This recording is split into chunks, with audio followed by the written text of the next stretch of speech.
Hello learners, welcome back to our channel Quick Learners with Sam and Mush. So in our previous video, we have seen about brief introduction about constraint satisfaction problem. तो जैसे कि पिछले video में हमने आपसे बात की थी कि कंस्ट्रेंट सेटिस्फेक्शन प्रॉब्लम क्या होता है। अगर आपने वो वीडियोस को वॉच नहीं किया तो प्लीज वीडियो को वॉच करें, उसको देखिए, उसको समझने की कोशिश करें। तो चलिए आज का हमारा वीडियो शुरू करते हैं। तो आज का हमारा टॉपिक है constraint satisfaction problem, where how it will work, कि वो कैसा वर्क करता है, वो प्रॉब्लम में कैसा यूज होता है, इसको प्रॉब्लम कैसे हम सॉल्व करते हैं। अगर आपने वो इंट्रोडक्शन वीडियो नहीं देखा तो प्लीज वो वीडियो को देखिए, मैं इसकी लिंक भी डिस्क्रिप्शन बॉक्स में डाल दूंगा, आप वहां से प्लीज वो वीडियो को देखें और ये वीडियो को भी एंड तक देखें, इसके प्रॉब्लम हम कैसे सॉल्व करते हैं। तो चलिए शुरू करते हैं आज का हमारा वीडियो। तो पहले यहाँ पे आप देख रहे होंगे, मैंने यहाँ पे ग्राफ लिया है, मैंने एक ऐसा से प्रॉब्लम का स्टेटमेंट लिया है। तो हम क्या करेंगे, इसको ग्राफ कलर करेंगे, कलर ग्राफ। और यहाँ पे कितने 4 नोड है, 1 2 3 4, ये सभी कनेक्टेड है। तो अब हमारा वेरिएबल क्या है, यहाँ पे वेरिएबल है हमारा 1 2 3 4, मैंने यहाँ पे वेरिएबल लिख दिया। तो अगर आपने वीडियो को नहीं देखा इंट्रोडक्शन का तो प्लीज वीडियो को देखिए, वहाँ पे देखिए कि VDNC क्या होता है, वो वीडियो को प्लीज वॉच करें। तो यहाँ पे V क्या है हमारा 1 2 3 4, उसके बाद हमारा D क्या है, हमारा डोमेन क्या है, वेरिएबल तो हमारा 1 2 3 4 है, 1 2 एंड 3 4। अब हमारा डोमेन क्या है, रेड ग्रीन ब्लू, मतलब कि हमको कलर करना है ना इसको, तो हमको हम यहाँ पे कौन से कलर कर सकते हैं, रेड ग्रीन ब्लू हम यहाँ पे कलर कर सकते हैं। उसके बाद हमारा कंस्ट्रेंट क्या है, मतलब कि हमारा सेट ऑफ रूल क्या है, सेट ऑफ पॉसिबिलिटीज या स्कोप रिलेशन क्या है। तो 1 और 2 इक्वल नहीं है, मतलब 1 और 2 को हम एक कलर नहीं कर सकते, 1 और 2 दोनों कनेक्टेड है एक दूसरे से। तो यहाँ पे अगर इसका कलर रेड नहीं हो सकता, इसका कलर दूसरा होना चाहिए, इसका कलर डिफरेंट होना चाहिए, दोनों का जो कलर है वो डिफरेंट होना चाहिए। 1 और 3 ये दोनों भी एक दूसरे से कनेक्टेड है, तो इन दोनों का कलर भी डिफरेंट होना चाहिए, सेम नहीं होना चाहिए। 1 4 ये भी एक दूसरे से कनेक्टेड है ना, यहाँ पे जो लाइन जा रही देख रहे होंगे आप। तो 1 4 ये दोनों भी का कलर जो है डिफरेंट होना चाहिए। 2 4 ऐसे ही 2 4 एंड 3 4, ये जो भी कनेक्टेड है ना, इनका जो कलर है वो डिफरेंट होना चाहिए, ये आप इतना ध्यान में रखें। अनइक्वल होना, इक्वल नहीं होना, जब भी हम कंस्ट्रेंट को ऐसा कहिए कि सॉल्व करेंगे, सेटिस्फाई करेंगे, वरना वो वायलेंट हो जाएगा, वो सेटिस्फाई नहीं होगा। अब उसको जो हमारा प्रॉब्लम है इसको हम सॉल्व कैसा करते हैं, मैंने यहाँ पे लिखा है 1 2 3 4, यहाँ पे हम डोमेन लेंगे, मतलब कि मैं आपको बताता हूँ कैसा होता। लेकिन यहाँ पे सबसे इंपॉर्टेंट बात यह है कि हम यहाँ पे किसका इस्तेमाल करेंगे, हम यहाँ पे बैक ट्रैकिंग का इस्तेमाल करेंगे। बैक ट्रैकिंग आपको तो मालूम होगा, बैक ट्रैकिंग तो हम यूज करते हैं, हमने DFS में यूज किया है बैक ट्रैकिंग को, कि हम अगर हमारा सोल्यूशन दूसरी जगह है, अगर हम यहाँ पे है तो क्या करते हैं, बैक ट्रैकिंग करके वहां से यहाँ पे चले जाते हैं, तो हम उसको बोलते हैं बैक ट्रैकिंग। बट यहाँ पे हम यूज करते हैं इंटेलिजेंट बैक ट्रैकिंग। कौन सी back tracking, intelligent back tracking, और you can say back tracking intelligent method हम यहाँ पे यूज करते हैं। अब इंटेलिजेंट का मतलब क्या है, ये मैं आपको प्रॉब्लम के बीच में बताता हूँ कि वो कैसा इंटेलिजेंट वैसा वर्क करता है। तो चलिए आज का हमारा प्रॉब्लम है, हम शुरू करते हैं। तो फर्स्ट मैंने आपको बोला था, मैंने यहाँ पे 1 2 3 4 की वैल्यू लिख दी है। हमारे इनिशियल डोमेन भी क्या है, रेड ग्रीन एंड ब्लू हमारे डोमेन है। तो मैं यहाँ पे लिखूंगा इफ, अगर आप सपोज करो अगर मैंने 1 को रेड दे दिया तो दूसरे जो कलर होंगे क्या होंगे, ग्रीन ब्लू बच जाएंगे। लेकिन वो मैं कैसा लिखूंगा यहाँ पे, पहले तो यहाँ पे क्या करूंगा, मैं डोमेन लिखूंगा। डोमेन क्या है हमारा, red green blue, red green blue, red green blue, red green and blue, red green and blue. मैं यहाँ पे अब इनिशियल डोमेन है उसको लिख दूंगा। उसके बाद यहाँ पे देखो, इफ मैंने 1 के लिए रेड कलर चूज किया, अगर मैं 1 को रेड कलर करूंगा तो कितने कलर बचेंगे, सिर्फ 2 कलर बचेंगे। तो दो कलर क्या होंगे, हम उसको बाजू यहाँ पे लिख देंगे, क्योंकि वो भी आपको बताता हूँ। पहले तो यहाँ पे देखो आप, 1 को मैंने रेड दे दिया तो 1 क्या, अब रेड होने के बाद अब यहाँ पे 2 है, 1 2 मैंने बोला था कि रेड रेड नहीं हो सकता, तो हम यहाँ पे इसको रेड नहीं दे सकते, ग्रीन ब्लू हम दे सकते हैं। अब उसके बाद 3 1 और ये भी कनेक्टेड है, तो इसको भी हम रेड नहीं देख सकते। रेड के अलावा जो 2 देने हैं उसको हम दे सकते हैं, जैसे कि ग्रीन ब्लू। उसके बाद 1 और 4 को भी हम रेड नहीं दे सकते, क्योंकि ये दोनों भी कनेक्टेड हैं, तो इसको भी हम रेड नहीं देंगे। उसके अलावा जो बचते हैं वो यहाँ पे हम लिखेंगे ग्रीन ब्लू।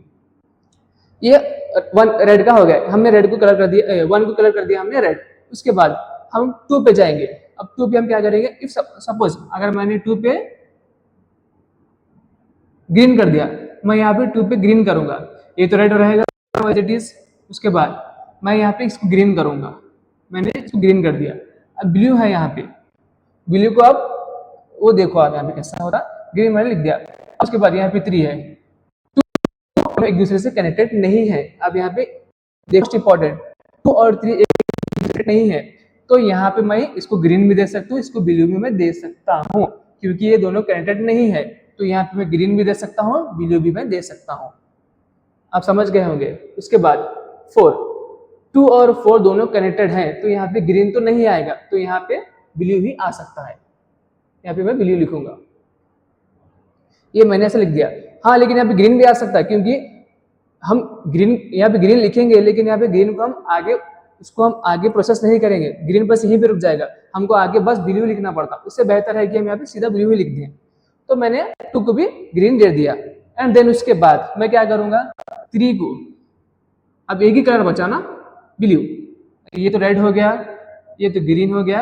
अब यहाँ पे हमारा, अब यहाँ पे ग्रीन भी दे सकते हैं, लेकिन मैंने अभी ग्रीन दे दिया है, तो मैंने फिर क्यों ग्रीन दे दूं दूसरों को, तो मैं क्या करूंगा, 3 को क्या है, ब्लू दे दूंगा। तो मैंने 3 को यहाँ पे ब्लू मैंने लिख दिया, मैंने 3 को ब्लू कलर कर दिया। तो ये हमारा रेड, ये हमारा ग्रीन और ये हमारा ब्लू, मैंने इन तीनों को कलर कर दिया। अब बचा यहाँ पे 4, लेकिन मोस्ट इंपॉर्टेंट यहाँ पे देखो, अब यहाँ पे तो सिर्फ बी ही बचा है। मैंने यहाँ पे बी लिखा था, इसको तो मैंने बी दे दिया, अब यहाँ पे तो सिर्फ बी ही बचा है इसके लिए। अब कैसे करेंगे, तो ये हमारा एम्प्टी हो जाएगा, ये हमारा एम्प्टी हो गया। अब एम्प्टी हो गया मतलब हमारा प्रॉब्लम तो बीच में ही रह गया, हमारा प्रॉब्लम तो सॉल्व ही नहीं होगा। तो हम क्या करेंगे, यहाँ पे ही मेन हमारा बैक ट्रैकिंग यूज होता है। Back tracking, intelligent back trekking हम यूज करते हैं। क्यों? क्योंकि हमको यहाँ पे कॉन्फ्लिक्ट आ गया, हमारा प्रॉब्लम यहाँ पे रुक गया, प्रॉब्लम भी आ गया, तो इसलिए हम क्या करेंगे, यहाँ पे इंटेलिजेंट बैक ट्रैकिंग यूज करते हैं। वो कैसा, यहाँ पे देखो आप, ये मेरा डीएफएस का प्रॉब्लम है, ऐसा ऐसा उसका कुछ प्रॉब्लम होता है, ऐसा एक प्रॉब्लम है डीएफएस का। तो हम यहाँ डीएफएस में कैसा करते हैं, अब समझो मैं हूँ, अब मेरा गोल यहाँ पे है, तो मैं क्या करता हूँ, मैं बैक ट्रैक करके यहाँ पे जाता हूँ। तो यहाँ पे अगर मुझे कुछ नहीं मिला, तो मैं क्या करूँगा, फिर से बैक ट्रैक करके यहाँ पर आ जाऊँगा। यहाँ पे कुछ नहीं है, तो मैं यहाँ पे फिर से बैक ट्रैक करके मैं यहाँ से पूरा यहाँ पे अपने गोल तक पहुँचूंगा। बट ये तो हमारे सिंपल बैक ट्रैकिंग है, ये तो सिंपल डीएफएस में सिंपल है। बट यहाँ पे हम क्या यूज कर रहे हैं, इंटेलिजेंट बैक ट्रैकिंग। मतलब इंटेलिजेंट मतलब हम सीधा वहां पे जाएंगे जहां पे कॉन्फ्लिक्ट आ रहा है, जहां पे प्रॉब्लम आ रहा है, हम सीधा वहां पे जंप करेंगे जहां से प्रॉब्लम हमको आ रहा है। हम एक एक नोड को नहीं चेक करेंगे, हम क्या करेंगे, सीधा वहां पे जाएंगे जहां से हमको प्रॉब्लम आई थी। तो इसको बोलते हैं इंटेलिजेंट बैक ट्रैकिंग। वो कैसे, अब देखो आप, ये रह गया, यहाँ पे कोई कलर बचा नहीं, किसकी वजह से नहीं बचा, इसकी वजह से, क्योंकि इसको तो हमने रेड ग्रीन दे दिया था। हम जैसे ही हमने 3 को ब्लू दे दिया, यहाँ पे एम्प्टी हो गया। तो हमको प्रॉब्लम हमारी डायरेक्टली कहाँ से आई, हमारी प्रॉब्लम हमको बी से आई। ऐसा देखो आप, इंटेलिजेंट बैक ट्रैकिंग ऐसा वर्क होता है। तो हम क्या करेंगे, इसको बैक ट्रैक करेंगे। कैसा बैक ट्रैक करेंगे, यहाँ पे देखो आप, 2 और 3 दोनों एक दूसरे से कनेक्टेड नहीं है, तो हम वहां पे ग्रीन कलर दे सकते थे, लेकिन मैंने वहां पे ब्लू ले लिया, तो इसलिए वहां पे प्रॉब्लम आ गया। इफ मैंने वहां पे अगर ग्रीन दे दिया होता, तो अगर मैंने यहाँ पे 3 को मैं क्या करूंगा, ग्रीन दे दूंगा, ये रेड वैसा रहेगा, ग्रीन वैसा रहेगा। यहाँ पे देखा ग्रीन है, फिर मैं ग्रीन दे रहा हूँ, क्यों, क्योंकि 2 और 3 दोनों एक दूसरे से कनेक्टेड नहीं है। तो मैं यहाँ पे इसको बहुत इजीली मैं इसको यहाँ पे ग्रीन कलर दे सकता हूँ। तो मैं क्या करूंगा, 3 को भी ग्रीन कलर दे दूंगा।